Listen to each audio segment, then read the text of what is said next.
దేవునికి మహిమ కలుగును గాక. ప్రభు అయిన యేసుక్రీస్తు నామములో మీ అందరికీ కూడా వందనాలు, శుభాలు తెలియజేస్తున్నాను. ప్రేమైన దేవుని బిడ్డలారా, పరిశుద్ధ గ్రంథంలో నుంచి ఒక వచనాన్ని చదువుకొని పరిశీలిద్దాం, ఆలోచన చేద్దాం. కీర్తనల గ్రంథము 25వ అధ్యాయము 12వ వచనం.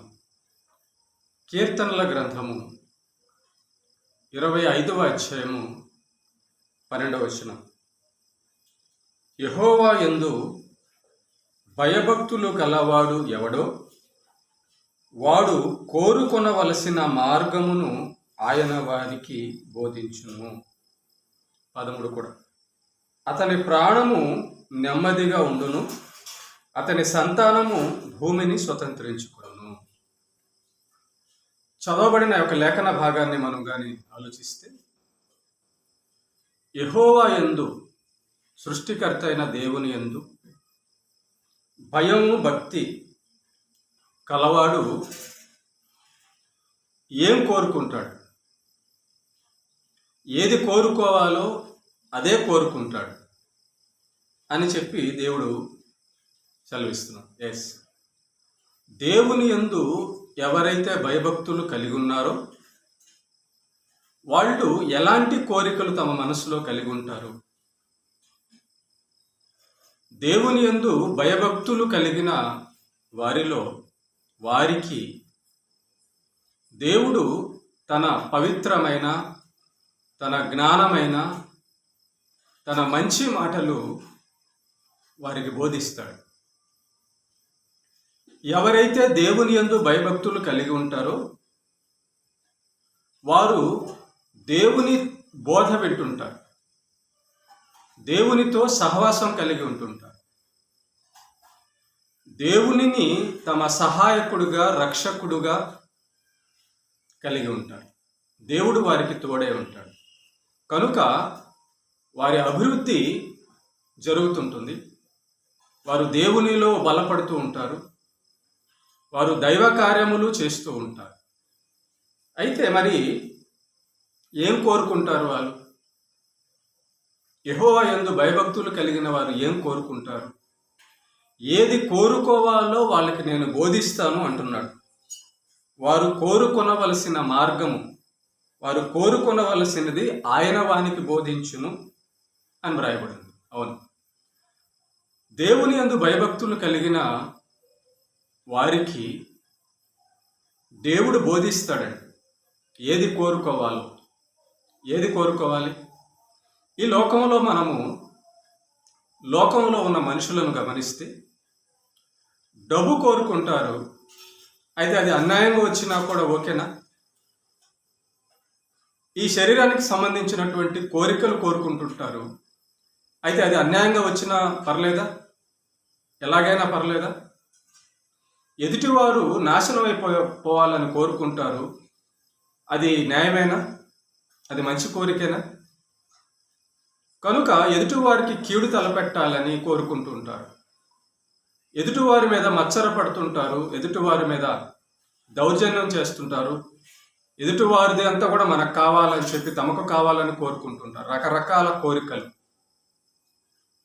అయితే ఆ కోరికలు వారిని మంచి మార్గంలోకి నడిపిస్తాయా? వాళ్ళల్లో పుట్టినటువంటి ఆ యొక్క కోరికలు వాళ్ళకు మేలు, ఆశీర్వాదాన్ని తెస్తాయా?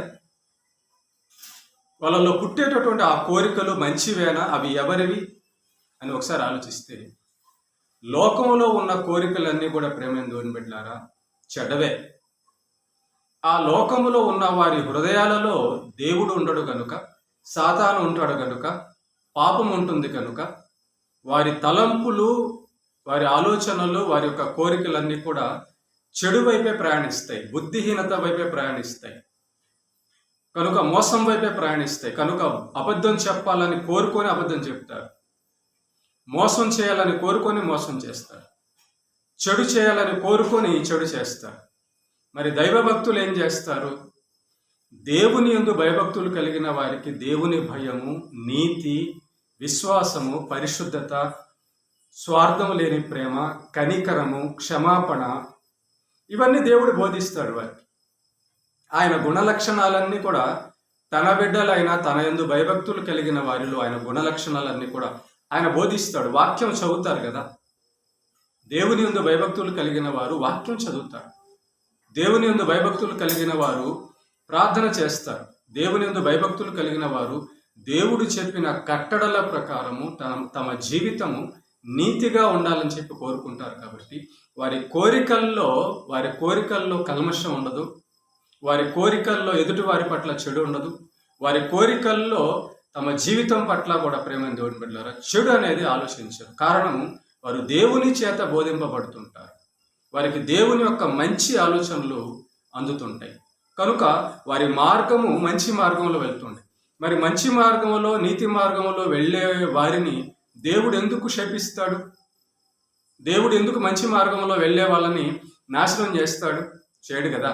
కనుక దేవుని యందు భయభక్తులు కలిగి వెళ్ళే వాళ్ళ మార్గము మంచి మార్గమే, వాక్య మార్గమే, ప్రార్థనా మార్గమే, పవిత్రమైన మార్గమే. కనుక 13లో అతని ప్రాణము నెమ్మదిగా ఉండను. చూసారా, దేవుని యందు భయభక్తులు కలిగి నడిచే వారిని కాపాడేది ఎవరు? దేవుడే కదా. నీతిమంతులను కాపాడువాడు దేవుడే. కాబట్టి నీతిమంతులు ఎప్పుడు మనశ్శాంతి కలిగి ఉంటారు. నీతిమంతులు ఎప్పుడు ధైర్యము కలిగి ఉంటారు. నీతిమంతులు ఎప్పుడు దేవుడు ఉన్నాడని ఆయన మీద ఆధారపడి ధైర్యంతో ఉంటారు. ఆయన కృప మీద ఆశ్రయం కలిగి ఉంటారు. కనుక ప్రేమని దేవుని బిడ్డలారా, దేవుడు మనల్ని తన యందు భయభక్తులు కలిగి ఉంటే మనం ఏది కోరుకోవాలో ఆయన బోధిస్తాడట. మనం ఏది కోరుకుంటే మనకు మేలు ఆయన బోధిస్తాడంట. కనుక ఏది మేలైనదో మనం కోరుకోవాలంటే మనం దేవుని యందు ఖచ్చితంగా భయభక్తులు కలిగిన వారమైతే మనం కోరే కోరికలన్నీ కూడా మంచిగా ఉంటాయి, దేవునిపై ఉంటాయి. ఆ కోరికలే, మంచి కోరికలు మనల్ని ముందుకు నడిపిస్తాయి.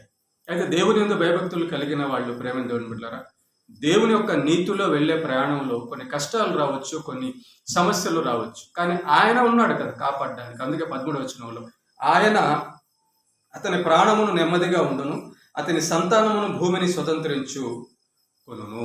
కాబట్టి దేవుడు ఎవరికి తోడే ఉంటాడు? తన యందు భయభక్తులు కలిగిన వాడికి తోడే ఉంటాడు. కాబట్టి దేవుడి యందు ఎవరైతే భయభక్తులు కలిగి ఉన్నారో అటు వారందరికీ కూడా దేవుడి యొక్క కృప ఖచ్చితంగా ఉంటుంది. కాబట్టి అట్లా వారు భయపడాల్సిన అవసరం లేదు. అటివారు ఆందోళన చెందరు. అటివారు ఎప్పుడు కూడా ఆ మార్గం, ఆయన చెప్పే మార్గంలో వెళ్తుంటారు. కాబట్టి ఆయన అనుగ్రహించేటటువంటి ఆదరణ ఖచ్చితంగా ఉంటుంది. ఇది మనకు మేలు. కాబట్టి ఆయన యందు భయభక్తులు కలిగిన వారికి మనం ఏం కోరుకోవాలో, ఆయన యందు భయభక్తులు కలిగి ఉంటే మనం ఏం కోరుకోవాలో ఆయన వాక్యములో నుంచి మనతో మాట్లాడతాడు. కాబట్టి వాక్యం ధ్యానించడం వలన ఆయన బోధించే బోధ మన హృదయంలోకి వెళ్ళి మన తలంపులు, మన ఆలోచనలు, మన కోరికలన్నీ కూడా మంచివై సత్య మార్గంలో నడుస్తున్నప్పుడు దేవుడు మనల్ని కాపాడేవాడుగా ఉంటాడు. మనకు కావాల్సిందంతా కూడా ఆయన అనుగ్రహించేవాడుగా ఉంటాడు. ప్రార్థించాలి. కృప కలిగిన మా కన్న తండ్రి, ఉన్నతుడైన మా దేవ, నీ నామమునకు స్తుతి మహిమ ఘనత చెల్లిస్తున్నాం. అవును తండ్రి, నీ యందు భయభక్తులు కలిగి ఉంటే మేము ఏది కోరుకోవాలో, ఏది కోరుకుంటే మాకు మంచో అది నీవు బోధిస్తావు. కనుక నాయన నీవు బోధించే బోధ మా హృదయంలోకి, మా మనస్సులోకి మాకు జ్ఞానం వచ్చి నాయన మంచి ఆలోచనలు, మంచి కోరికలు కోరుకుంటాం. తద్వారా నీ కృప, నీ తోడు, నీ యొక్క శక్తి, నీవు మమ్మల్ని కాపాడుతూ ముందుకు నడిపిస్తూ ఉంటావు. ఈ వాక్యం వింటున్న వారందరినీ కూడా ప్రభు నీ యందు భయభక్తులు కలిగి ఉంటే నీవు ఎలాగైతే బోధిస్తావో, నీవు ఎలాగైతే మార్గంలో మంచి మార్గంలో నడిపిస్తావో, నీవు ఎలాంటి మంచి కోరికలు కోరుకునే వారిగా ఉంచుతావు నువ్వు నేను తెలియజేస్తున్నావు. కాబట్టి వారందరినీ కూడా దీవించండి, మమ్మల్ని అందరూ కూడా అభివృద్ధిపరచండి. అన్ని విషయాల్లో సాయం చేయమని క్రీస్తు యేసు పేరిట ప్రార్థిస్తున్నాం. ఆమేన్.